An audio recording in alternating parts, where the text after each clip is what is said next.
नमस्कार। आरोग्य जीवन यात्रा की जूम मीटिंग में आप सब योगी आत्माओं का स्वागत है। आवाज आती है? हाथ हिलाना जो वीडियो ऑन है वो लोग। ओके। योगाहार की जूम मीटिंग हम हफ्ते में 2 बार करते हैं। 2 दिन से शीत लहर चल रही है, बहुत ठंडी है। पवन ज़्यादा है, इसके कारण गुजरात में काफ़ी ठंडी बढ़ रही है। इसीलिए आज भी मैं स्वेटर पहन के बैठा हूँ। विंटर की सीज़न में हमको थोड़ा ज़्यादा खाना पड़ता है, तभी बॉडी को ज़रूरी कैलोरी मिल पाती है। क्योंकि बाहर ठंडी होती है, हमारे शरीर का जो टेम्परेचर होता है, वो 37 डिग्री 37.4 डिग्री के आसपास होती है। फ़ारेनहीट में देखो तो 97.5 के आसपास होती है। तो विंटर में जो लोग ठंडी जगह में रहते हैं, क्योंकि कई लोग बेचारे झोपड़पट्टी में रहते हैं, उनको तो रहने का भी ठिकाना नहीं है। बाहर कड़कड़ती ठंडी है, शरीर के अंदर गर्मी होती है। शरीर का डिज़ाइन भगवान ने ऐसा बनाया है, 2 प्रकार के प्राणी होते हैं धरती पे। कई प्राणी ऐसे होते हैं, जो उनका शरीर का टेम्परेचर बाहर के टेम्परेचर के हिसाब से बदलता रहता है।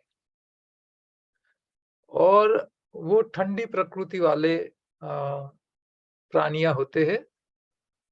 और दूसरे प्राणी ऐसे होते हैं, वो अपने शरीर का टेम्परेचर खुद मेंटेन करते हैं। बॉडी शरीर खुद उसका टेम्परेचर मेंटेन करता है। तो हमारा जो शरीर है, वो नॉर्मल कंडीशन में शरीर का बॉडी का टेम्परेचर 37 डिग्री रहता है, 97 फ़ारेनहीट रहता है।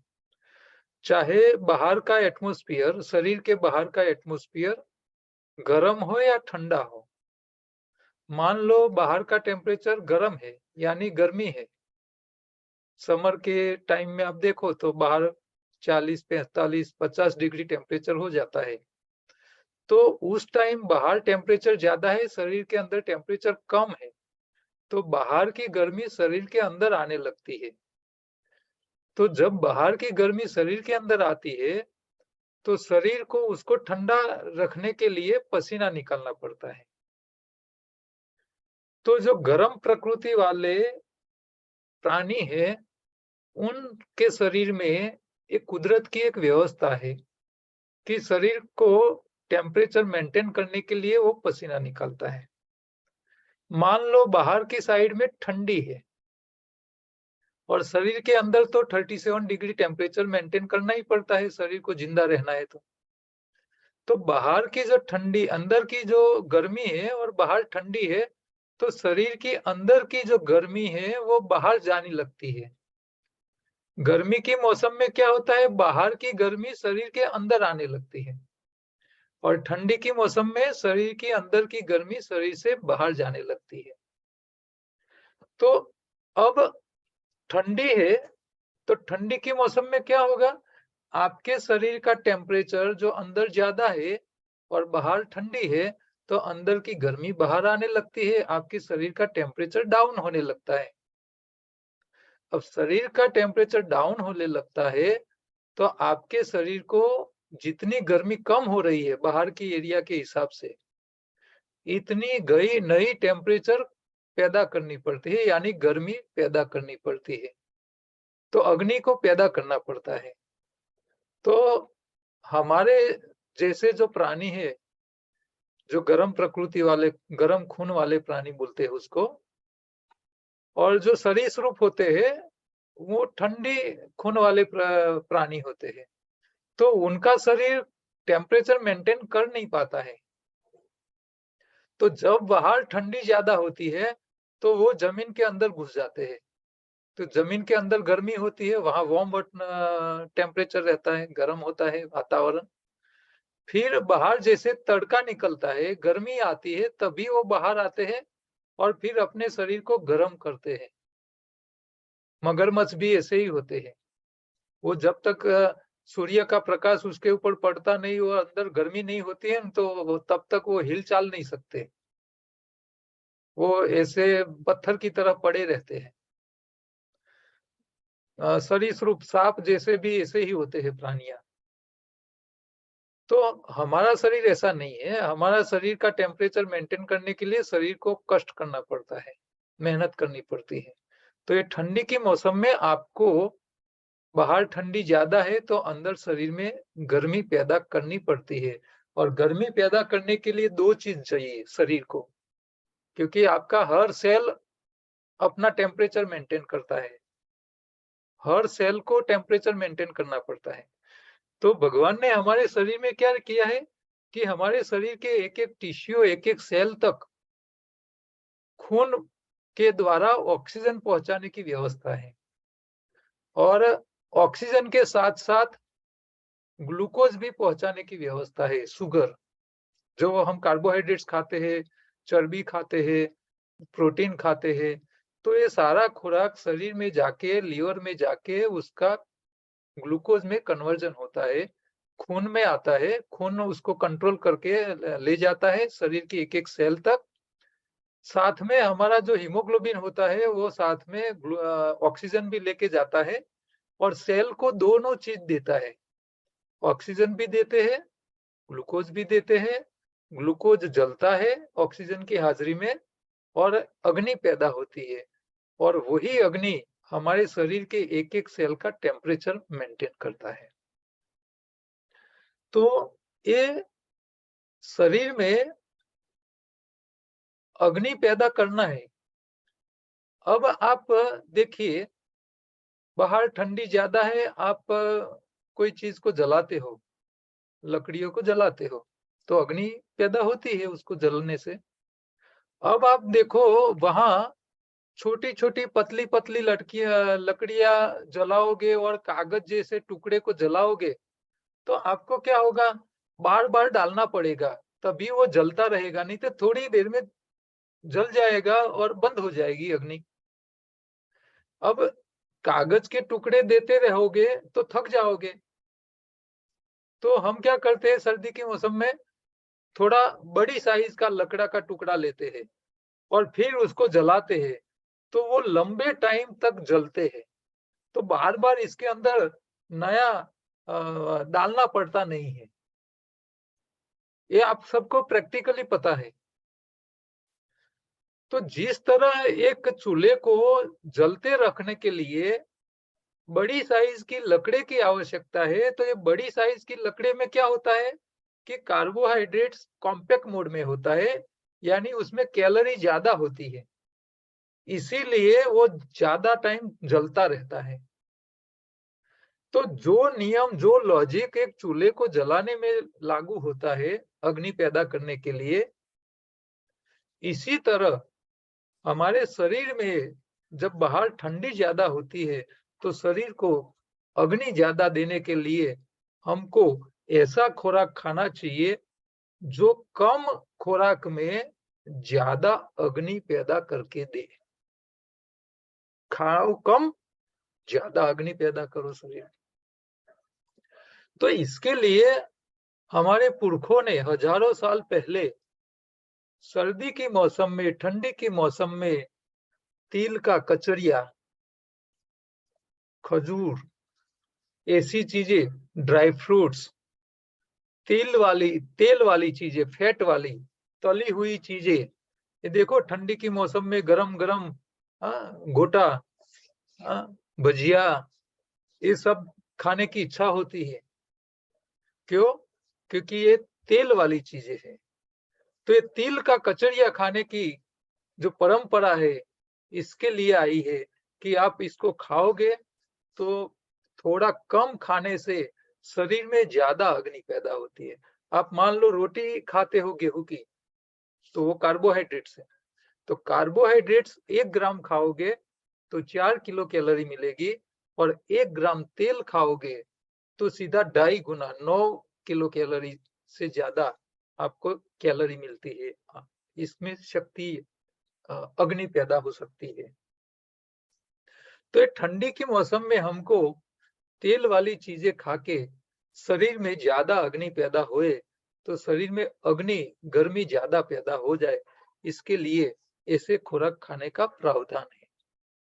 लेकिन हम जब बाजार से ये चीजें लाते हैं, तो बाजार में आपको पता है कि क्या क्या मिलता है। हाँ, तेल के नाम से रिफाइंड तेल मिलता है।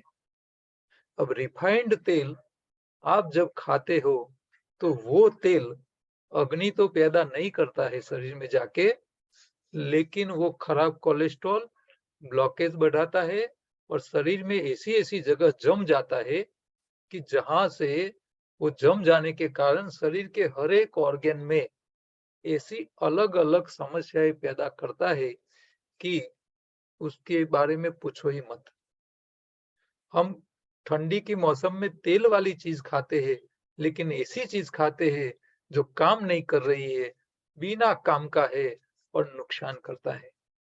तो उसके नुकसान कैसे होते हैं, इसके ऊपर एक रिसर्च हुई थी। आज मैं आपको वो बताऊं, उसके ऊपर मैं बात करना चाहूंगा आपके साथ। तो एक रिसर्च केरला आयुर्वेदिक यूनिवर्सिटी के रिसर्च सेंटर ने एक रिसर्च किया था। वो लोग ने रिसर्च किया और ऐसा टाइटल दिया उसका कि सबसे ज्यादा मौतें देने वाला भारत में कोई है, तो वो है रिफाइंड तेल। हम उसको छूट से खाते हैं, लेकिन ये रिफाइंड तेल कैसे बनता है, उसकी क्या साइड इफेक्ट्स होती है, वो एक पूरा रिसर्च उन्होंने किया था और उसका एक रिपोर्ट न्यूज़पेपर में आया था। उसका मेरे पास कटिंग था। तो आज क्योंकि ठंडी की मौसम में लोग तेल वाली चीजें ज्यादा खाते हैं, लेकिन वो क्या खा रहे हैं उनको पता नहीं होता है। इसके लिए मैं आज आपके साथ ये बात शेयर करना चाहूंगा। तो एक केरल आयुर्वेदिक यूनिवर्सिटी का एक रिपोर्ट आया था और वो लिख रहे हैं रिसर्च के बाद कि हर साल 20 लाख लोगों की मौतों का कारण ये रिफाइंड तेल बन गया है। और ये रिफाइंड तेल क्या क्या करता है कि रिफाइंड तेल से शरीर के डीएनए डैमेज हो जाते हैं, आरएनए नष्ट हो जाते हैं, हार्ट अटैक हो जाता है, हार्ट का ब्लॉकेज होता है, ब्रेन डैमेज हो जाता है, लकवा हो जाता है, डायबिटीज और बीपी जैसी बीमारी, परमानेंट बीमारी घुस जाती है शरीर में, नपुंसकता से लेके कैंसर जैसी बीमारियां, हड्डियों को कमजोर कर लेना, जोड़ों में दर्द करना, कमर में दर्द करना, किडनी डैमेज करना, लीवर को फैटी लीवर कर लेना, कोलेस्ट्रॉल, आंखों की रोशनी कम होना, हृदय के रोग हो जाना, बांझपन, इनफर्टिलिटी की समस्या, पाइल्स की समस्या और त्वचा रोग। अब आप देखो तो ये 1000 रोगों का प्रमुख कारण है। दुनिया में जितनी प्रकार की बीमारियां है, ये सारी बीमारी में ये बीमारी को बढ़ाने में कोई सपोर्ट करने वाला कोई खुराक है, तो वो है रिफाइंड तेल। रिफाइंड तेल कैसे बनता है, उसको जरा मैं ये रिपोर्ट में जो लिखा है उन लोगों के, उन्होंने उसके ऊपर से मैं बोल रहा हूँ, क्योंकि मुझे इतनी ज्यादा इसके बारे में इंफॉर्मेशन नहीं। मुझे इतना पता है कि रिफाइंड तेल जब बनता है तो केमिकल प्रोसेस और सब कुछ करते हैं और उसके सारे न्यूट्रिशन नष्ट हो जाते हैं, वो तो हम बोलते हैं बार बार। लेकिन यहाँ उन्होंने सारी डिटेल बताई हुई है। तो इसमें वो लोग लिखते हैं कि ये लोग जब तेल निकालते हैं, तो ये उसके जो जो भी तेल का रिफाइंड तेल बनता है, ये सिर्फ अकेली मूंगफली की तेल की बात नहीं है। कोई भी प्रकार की तेलीबिया के दाने को जब प्रोसेस करके रिफाइंड करते हैं, तो वो छिलके के साथ उसको निकालते हैं तेल को। फिर उसमें जो गंदगी है, इम्प्योरिटीज है, वो तेल के साथ अंदर आ जाती है।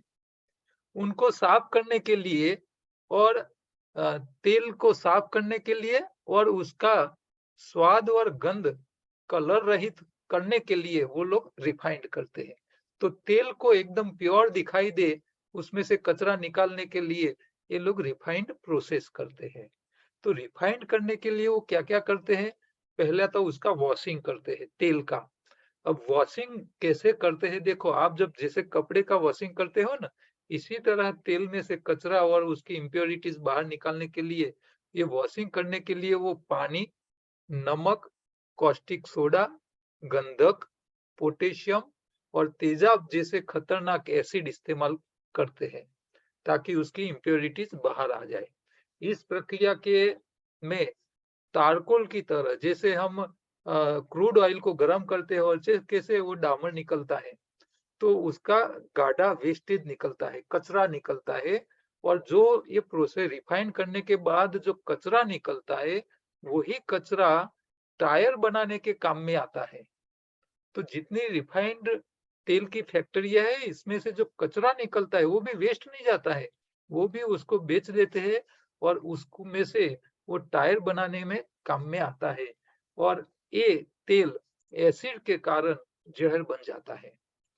उसको न्यूट्रलाइजेशन करने के लिए तेल के साथ कॉस्टिक सोडा यानी साबुन बनाने के लिए जो यूज होता है, कॉस्टिक सोडा को मिक्स करते हैं और वही तेल को 180 फ़ारेनहीट तक गर्म करते हैं। हम तो कई बार आपको बोलते हैं कि मूंगफली के दाने को जब आप रोस्ट करते हो, सेकते हो, और सेकी हुई मूंगफली के दाने को जब आप खाते हो, तो वो मूंगफली के दाने में जो तेल था, वो सेकने के बाद जो गर्म हो जाता है, और वो गर्म हो जाता है, फिर वो सींग खाने से आपको एसिडिटी, कोलेस्ट्रॉल बढ़ जाता है, बीपी बढ़ जाता है, और लंबे सालों तक आप एक गर्म की हुई सींग की जो खारी सींग बोलते हैं गुजरात में, उसको खाते रहो तो आपको हार्ट अटैक आ जाए, इतना हार्ट में ब्लॉकेज हो सकता है। तो यहाँ तो ये रिफाइंड तेल को उबालते हैं 180 फ़ारेनहीट तक, 180 डिग्री तक, 180 फ़ारेनहीट तक उसको उबालते हैं। तो सींग को सेकने के लिए इतना गर्म करने की जरूरत नहीं है, फिर भी वो नुकसान करता हो, तो जो तेल 180 फ़ारेनहीट गर्म किया जाता है तो क्या नुकसान करता होगा। तो इतनी गर्मी के बाद वो तेल के अंदर कोई पौष्टिक तत्व रहते नहीं है, नष्ट हो जाते हैं। तो न्यूट्रलाइजेशन करते हैं, उसमें वो लोग उबालते हैं तेल को। फिर आगे बन करते हैं ब्लीचिंग। तो ब्लीचिंग की विधि में वो लोग पीओपी यानी प्लास्टर ऑफ पेरिस, जो मकान बनाने में काम लगती है, उसका उपयोग करके तेल का कलर और अ, मिलाए गए केमिकल को दूसरी बार 130 फ़ारेनहीट पर गर्म करके साफ किया जाता है। ये रिपोर्ट में लिखा हुआ है। मैं कहीं कोई फैक्ट्री में देखने के लिए नहीं गया हूँ, लेकिन ये ऐसा रिपोर्ट बता रहा है। फिर हाइड्रोजनेशन करते हैं वो लोग तेल का। तो एक टैंक में तेल के साथ निकल और हाइड्रोजन को मिक्स करके हिलाया जाता है। तो हाइड्रोजन और निकल मेटल को मिक्स करते हैं इसमें, और इस सारी प्रक्रिया में तेल को 7-8 बार गर्म या ठंडा करने का प्रोसेस होता है।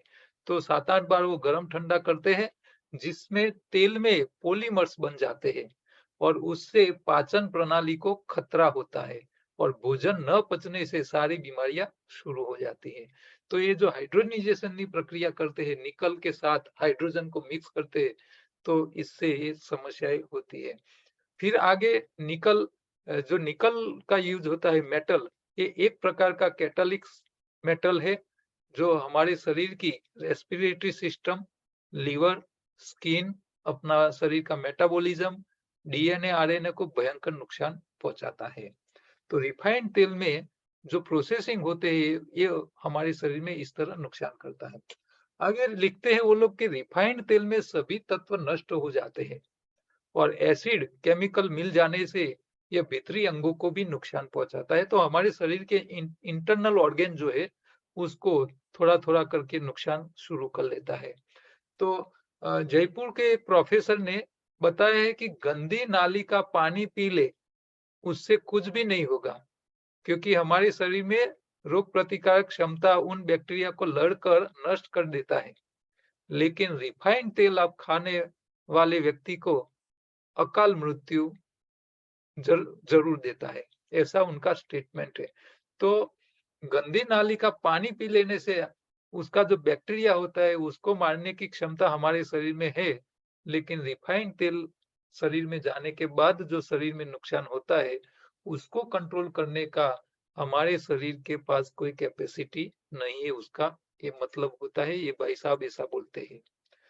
और दिल थामने वाली बात तो ये है कि हमारा शरीर करोड़ों सेल और कोशिकाओं से मिलकर बनता है।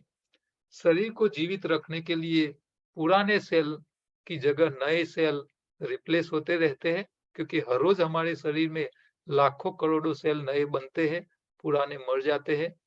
तो ये नए सेल बनाने के लिए शरीर खून के अंदर जो घूमता हुआ मटेरियल होता है, न्यूट्रिशन और सब कुछ जो पोषक तत्व, उसका उपयोग करता है। यदि हम रिफाइंड तेल का प्रयोग करते हैं तो खून में टॉक्सिन की मात्रा बढ़ जाती है, तो शरीर को जो नए सेल बनाने का जो मटेरियल मिल जाना चाहिए वो मिलता नहीं है, अवरोध आता है। तो इस प्रकार की इससे कई प्रकार की बीमारियां, जैसे कैंसर से लेके डायबिटीज से लेके हार्ट अटैक से लेके किडनी खराब हो जाने की, साथ साथ allergy, stomach ulcer, pre mature ageing यानी जरूरत से ज्यादा उम्र बढ़ जाना, इम्पोर्टेंस, फिर आर्थराइटिस, डिप्रेशन, ब्लड प्रेशर आदि हजारों बीमारियां आ जाती है। तो रिफाइंड तेल बनाने की जो प्रक्रिया है वो, इससे तेल बहुत ही महंगा हो जाता है। इसमें पाम ऑयल भी मिक्स किया जाता है। पाम ऑयल स्वयं एक धीमी मौत बताते हैं ये लोग। तो ये रिपोर्ट में ये लोग बताते हैं कि हमारी सरकार ने, हमारे देश की पॉलिसी अमेरिकी सरकार के इशारे पर चलती है। अमेरिका का पाम ऑयल उनका बहुत बड़ा बिजनेस है, उन लोगों का पूरी दुनिया के पाम ऑयल का बिजनेस उनके पास है। तो उनका पाम ऑयल की खपाने के लिए सरकारों को एक अध्यादेश लागू किया है कि प्रत्येक तेल कंपनी को 40% खाद्य तेलों में पाम ऑयल मिलाना अनिवार्य है, अन्यथा लाइसेंस रद्द हो जाएगा। ऐसा प्रावधान हमारी पुरानी सरकारों ने किया हुआ है इंटरनेशनल करार के हिसाब से। तो ये रिपोर्ट में ऐसा कहते हैं कि इससे अमेरिका को बहुत फायदा होता है, साथ में पाम ऑयल भी बिक जाता है। तो ये सब जो है, हम जब बाजार से तेल लाते हैं तो इसमें कितना पाम ऑयल ऐड किया हुआ है वो इसके ऊपर लिखा होता नहीं है, हमको पता भी नहीं चलता है। तो आप अपने खुद की नजर के सामने जो तेल निकलता है उसी को ही लाओ, अन्यथा दूसरे के ऊपर भरोसा करना अच्छा नहीं है, क्योंकि सरकार ने जो नियम बनाए उसका पालन कंपनियों को करना पड़ता है। कंपनी आपको कुछ बताएगी नहीं कि हमने इसमें क्या किया है। साथ साथ में अमेरिका में क्या होता है कि उसको पाम ऑयल भी बिक जाता है, साथ साथ में जो लोग बीमार होते हैं तो उसके लिए हार्ट अटैक जिसको आता है तो उसके लिए स्टेंट, जो हृदय में स्टेंट रखना पड़ता है जहां ब्लॉकेज हो गए नली में, तो स्टेंट क्या होता है, तो हमारी जो बॉल पेन होती है स्प्रिंग, तो इसमें एक छोटी सी स्प्रिंग आती है। इस स्प्रिंग जैसा एक स्टेंट होता है, वो मुफ्त के भाव का है, लेकिन उसका 2-2, 3-3 लाख रुपया ले लेते हैं। तो पेशेंट के पास दवाई का पैसा भी वो ले जाते हैं, स्टेंट के पैसे भी ले जाते हैं, और उनका पाम ऑयल बिकवा के यहाँ लोगों को बीमार भी वही डालते हैं। तो ये सब पूरी इंटरनेशनल सब पॉलिसी के अंतर्गत ये सब चलता रहता है। हमको इसके सामने कुछ बोलने की जरूरत नहीं है। तो ये जब सब जग जाहिर होता है, हमें क्या करना है कि हमको अलर्ट हो जाना है। हमें ऐसे तेल खाने ही नहीं है जो प्रोसेस किए हुए हैं, रिफाइंड किए हुए हैं। तो आपको कौन सा तेल खाना चाहिए? तो आपको सिर्फ और सिर्फ फिल्टर तेल ही खाना चाहिए, कच्ची देसी घानी का तेल ही खाना चाहिए। साथ साथ में आपको जो तेल जो इलाके में पैदा होता हो। जैसे कि हमारे गुजरात में मूँगफली होती है, तो गुजरात में रहने वाले को मूँगफली है, तिल का तेल है, तो ये 2 तेल हमारे लिए गुजरात वालों के लिए सबसे अच्छे हैं, तो वो खाइए। आप साउथ इंडिया में जाइए तो वहाँ कोपरेल होता है, तो आप उसको कोपरेल खाइए, वहाँ उनको कोपरेल खाना चाहिए। और जो लोग नॉर्थ इंडिया में हैं, तो वहाँ सरसों का तेल ज़्यादा पैदा होता है, तो वहाँ हमको वही खाना चाहिए। ठीक है? तो ये जो रिपोर्ट में बताई हुई बातें थी, वो आँख खोलने वाली थी। हमें हो सकता है तो घर पे ही तेल बनाना चाहिए। अब तो छोटी-छोटी ऑयल मिलें भी मिलने लगी है, घरघंटी जैसी। आपकी जो फैमिली है, इसमें 3-4 फैमिली तो हो गए ही, कुटुंब वाले या सोसाइटी वाले 4-5 फैमिली वाले इकट्ठा होके एक कॉमन छोटा-सा मशीन ले लेना चाहिए।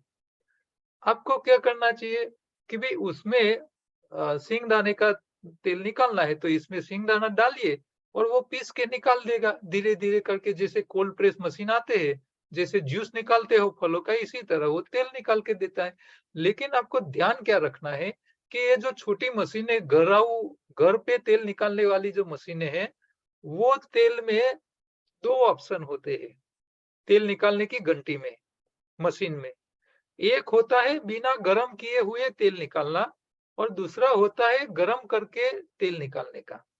ये 2 ऑप्शन वाला मशीन हो ना, तभी ऐसी मशीन लेनी है आपको। बिना ऑप्शन वाला नहीं लेना है, जो सीधा गरम करके ही निकाल के देता है तेल, ऐसी मशीन मत लाइए। क्योंकि जब आप ठंडा उसमें नहीं निकालोगे तेल, गरम करके निकालोगे तो वो सींग को सेकने के बाद जो तेल की क्वालिटी हो जाती है, वैसा इसमें हो जाएगा। तो आप ऐसी गलती मत करना। या तो आपको तेल लेना है तो जहाँ लकड़े की घानी हो और लकड़े की जो ऑयल पीस के तेल निकालने वाली घानी की मशीन जिसके पास है, वहां से निकाल के आप खुद ही रूबरू में निकाल के वो तेल ले आइए। या तो घर पे ऐसे मशीन से निकालो जो बिना गर्म किए ही तेल निकाल के देता हो। हाँ, एक है कि आप जब ये छोटी मशीन जो घर पे तेल निकालने वाली होती है, इसमें आप बिना गरम करके तेल निकालने जाओगे, तो 1 किलो मूँगफली के दाने में से शायद 200 ग्राम ही तेल निकलेगा या 250 ग्राम ही निकलेगा। और आपको उसको एक स्विच आती है, वो ऑन करो और गरम करके हीट करके जब तेल निकालोगे, तो वो ये 200 की जगह 400 ग्राम निकल जाता है। तो क्वांटिटी डबल हो जाती है। अब मार्केट वाला जो तेल बेचने वाला है, वो बोलेगा मैंने अपनी मशीन से निकाला है। लेकिन वो क्या करेगा, वो 1 किलो में से 200 ग्राम थोड़ा तेल निकालेगा, 200 ग्राम निकालेगा तो उसको महँगा पड़ेगा, आपके पास पैसा ज़्यादा लेना पड़ेगा उसको। तो वो पैसा ज़्यादा लेने के बावजूद भी वो निकालेगा तो गरम करके ही, क्योंकि 1 किलो में से सीधा डबल ऑयल निकल जाता है। तो आप जब उनके पास पर्सनली सामने देख के तेल निकालो, तो आप देखो कि वो गरम करके ना निकाले। हाँ? और हो सकता है तो घर पे ही ऐसी मशीन थोड़े फैमिली के बीच में एक रख लेना चाहिए। उसकी कीमत ज़्यादा नहीं है, 15,000 से लेके 25,000 का होता है। मान लो आप 5 फैमिली लाते हो और 15,000 वाला एक छोटा-सा मशीन रखो, तो हफ्ते में 1 बार आपके घर लाना है और हफ्ते के लिए आपको जितना तेल चाहिए उतना मूँगफली का दाना डाल के वो तेल निकाल दीजिए। फिर वो मशीन दूसरे के घर भेज दो, वो निकाल दे, फिर तीसरे के घर जाए। ऐसे-ऐसे करो या हफ्ते या 15 दिन में 1 बार निकाल दो, तो ये ऐसा अपने हाथों से निकाला हुआ तेल ही खाना चाहिए, कच्ची घानी का ही तेल खाना चाहिए, फ़िल्टर ही तेल खाना चाहिए और वो तेल को आप गरम करके खाओगे तो उसका कोई मतलब नहीं है। ये आपको ध्यान रखना है। क्योंकि हम वो तेल का तड़का लगाते हैं, फ्राई करते हैं, तो फ्राई करो और मूँगफली के दाने को सेक के खाओ। वो सब एक ही है, फिर वो नुकसान ही है, वो एसिडिटी बढ़ाएगा, तेल जाके कोलेस्ट्रॉल लेवल बढ़ाएगा, ब्लॉकेज बढ़ाएगा, कोई फ़ायदा नहीं है उसका। ठीक है? तो मैं तो बार-बार बोलता हूँ कि भई आप तड़का मत लगाइए, पानी मसाला ले लो, सब्जी को डाल दो, उसको जो भी बॉयल करना है वो कर लो, फिर वो बॉयल हो जाने के बाद ऊपर कच्चा तेल रेडी है। और वही कच्चा तेल डालोगे शरीर में, तो आपका शरीर उसका कैलोरी में कन्वर्जन कर पाएगा। तेल ज़रूरी है शरीर को, तेल से हमारे शरीर के जो सेल होते हैं, वो सेल की जो वॉल होती है, नए सेल बनाने की जो दीवार होती है, वो दीवार के लिए तेल ज़रूरी होता है। जब तेल नहीं मिलता है शरीर को तो नए सेल जल्दी जल्दी और अच्छे नहीं बनते हैं। तो तेल भी खाना है, सब कुछ खाना है, हरी पत्ती भी खानी है, कच्चा फल भी खाना है, अंकुरित भी खाना है, अनाज भी खाना है, लेकिन कोई चीज़ को बिगाड़-बिगाड़ के मत खाइए। तो योगाहार के अंदर हम यही बात बार-बार समझाते हैं कि आप तेल भी खाइए, तो तेल सीधा नहीं खा सकते हो, तो आपको कुछ करना नहीं है। तिल ले आइए, थोड़ा देसी गुड़ ले लीजिए या तो खजूर ले लीजिए, उसको मिक्सी में पीस लो, जो मसाले वाला जो जार होता है इसमें पीस लो, तो कचरिया तैयार हो गया आपका। हर रोज़ खाने के लिए जो ज़रूरी है इतना थोड़ा-थोड़ा बनाओ और थोड़ा-थोड़ा हर रोज़ खाओ। हाँ, क्यों बाज़ार से लाके खाने का? ठीक है? तो तिल सीधा खाइए, मूँगफली को भी क्रश करके खाइए। अच्छा हो सकता है तो मूँगफली को पानी में भिगो के ही खाइए, तो वो तेल तो दूध जैसा है, दूध में जो चर्बी होती है, माँ के दूध में जो चर्बी होती है, फैट होता है, वो वाटर सॉल्युबल होती है, तो वो सबसे अच्छी है हमारे शरीर के लिए। तो आप मूँगफली के दानों को पूरी रात पानी में भिगो और दूसरे दिन उसको क्रश करो, इसके साथ केला है, चीकू है या कोई भी फल अंदर मिक्स करो, फिर उसको खाइए, तो वो तेल भी आपके शरीर के लिए बढ़िया काम करेगा। तो ये ठंडी के मौसम में हमको कम खुराक में ज़्यादा कैलोरी मिले, इसके लिए तेल वाली चीज़ें खानी है, लेकिन तेल वाली चीज़ ऐसी नहीं खानी है, रिफाइंड तेल से बनी हुई चीज़ें नहीं खानी है, फ्राई की हुई, तड़का लगाई हुई चीज़ें नहीं खानी है, ये ध्यान रहे। रिफाइंड तेल तो कच्चा भी नहीं खाना है, गरम करने की तो बात छोड़ो। हाँ, गरम तो कर ही ये कच्चा भी खाओगे तो भी कोई फ़ायदा नहीं है रिफाइंड तेल का तो, ठीक है? तो आज हमारी जो चर्चा थी, वो टोटली ऑयल पे थी।